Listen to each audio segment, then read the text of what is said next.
This richest Arab woman spent 20 years in a billionaire's golden cage. What happened to her after the divorce? Mona Ayoub is one of the richest Arab women and a well-known name in the fashion world. But her journey to success was not easy. For more than 20 years, she lived under strict rules, wearing a burqa and not allowed to talk to men. She was trapped in a life controlled by a billionaire husband. However, she found the courage to escape and build her own business. Her story of strength, independence, and determination made her an inspiration, but also one of the most controversial women in Saudi Arabia.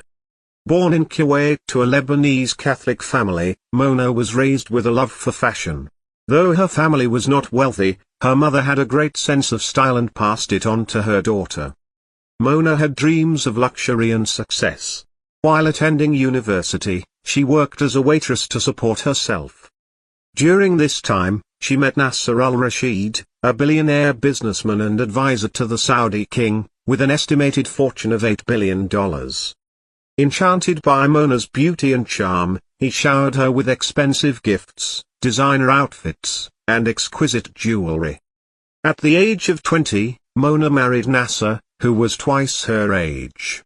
She believed she had found her fairy tale life, but reality was far from it.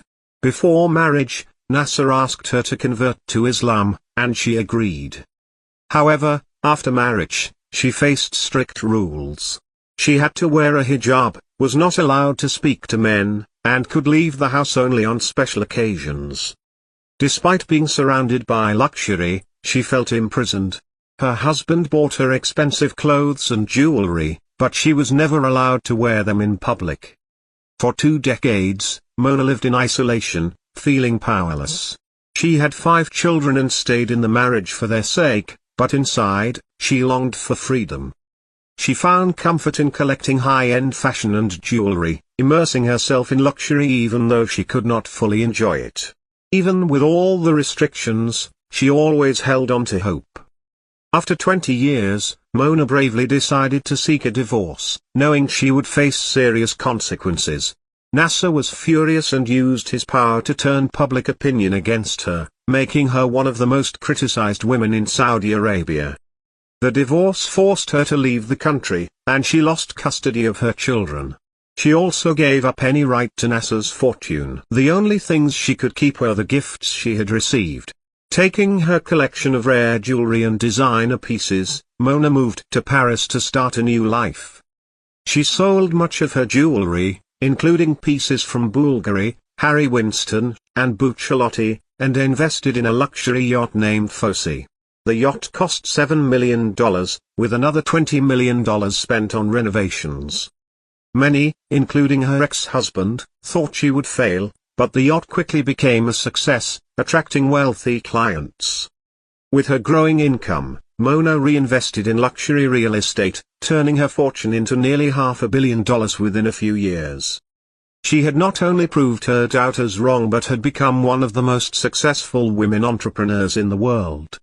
Embracing her new life, Mona fully immersed herself in the fashion world.